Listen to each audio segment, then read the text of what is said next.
The fire is low, the night is deep, and somewhere in the dark, a story is waiting. Welcome to Deb After Dark, spooky stories for cozy souls. So grab a blanket, pour something warm, and let's step into the shadows.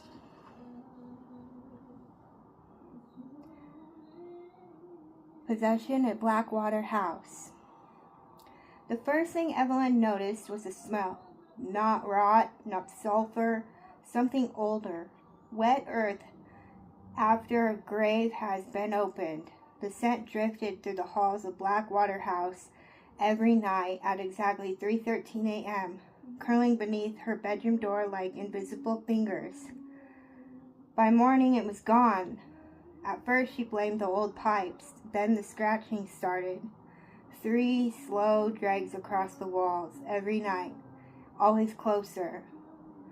Blackwater house stood alone at the edge of the Oklahoma woods, abandoned for nearly 40 years before Evelyn and her husband, Mark, bought it cheap from the bank.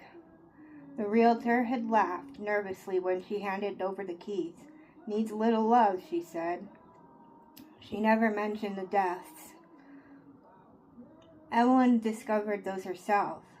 The newspaper clippings were hidden inside a crawl space behind the attic insulation.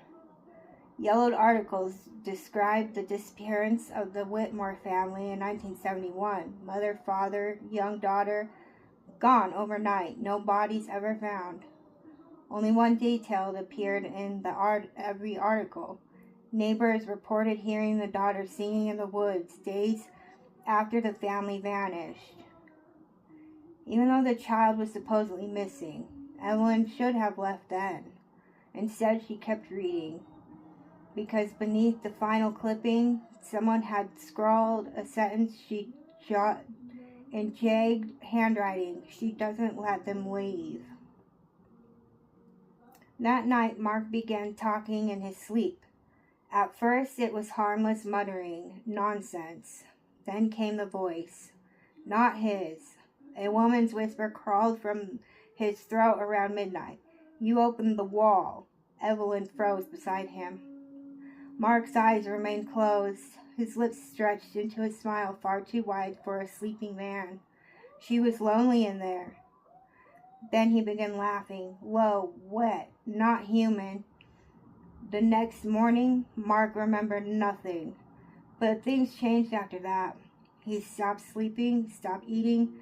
He'd stand motionless in dark rooms for hours, staring at corners as if listening to someone Evelyn couldn't hear. One evening, she found him in the basement, facing the stone wall, bleeding from his fingertips. "What happened to your hands?" she whispered. He turned slowly, and for one terrible second, his face looked wrong. Not distorted, not monstrous, just unfamiliar. Like someone pretending to wear Mark's skin.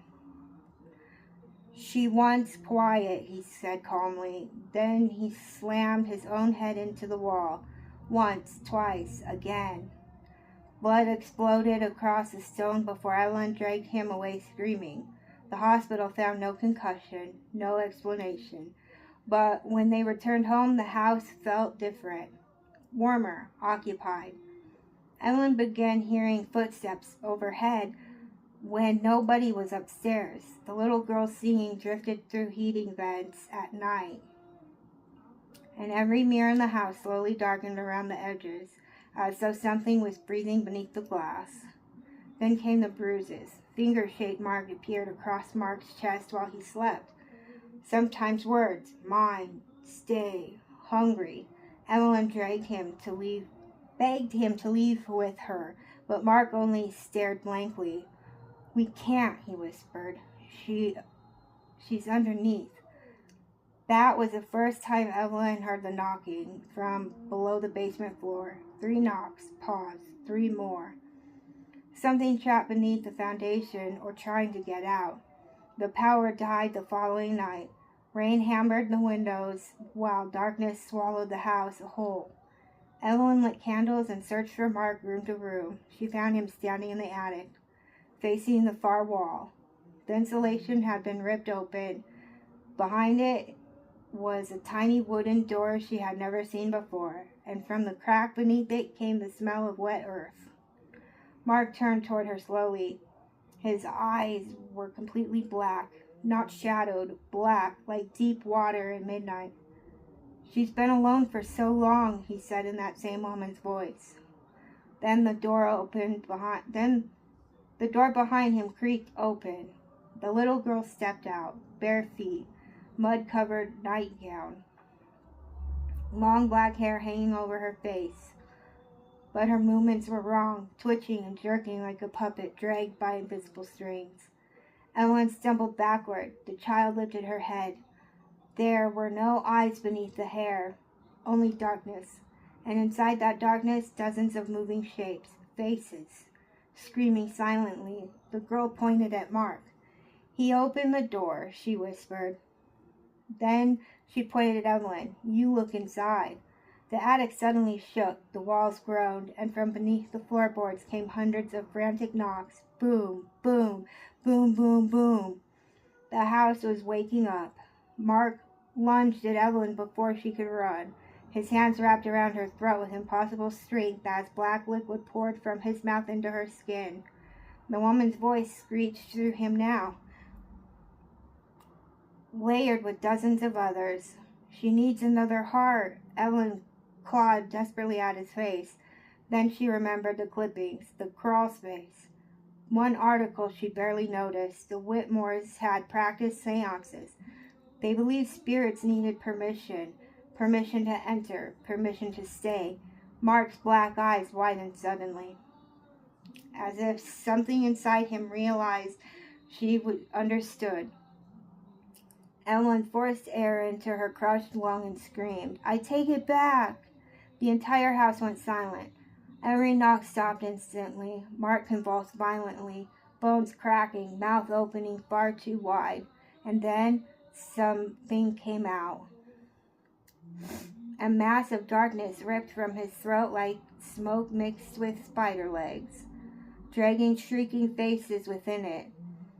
The attic candles exploded. The little girl began screaming, not in fear, not in rage. The shadow hurled itself toward Evelyn and vanished. Everything collapsed at once. The walls stopped shaking. The smell disappeared. The house became still. Mark crumpled unconscious to the floor. The little girl was gone. Only silence remained. Authorities later blamed mold poisoning for what Evelyn reported. Stress, delusion, trauma. Blackwater House was demolished 6 months later. But the workers refused to discuss what they found beneath the foundation.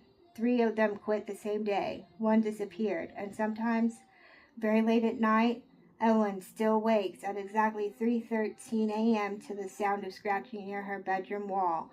3 slow drags, closer every night.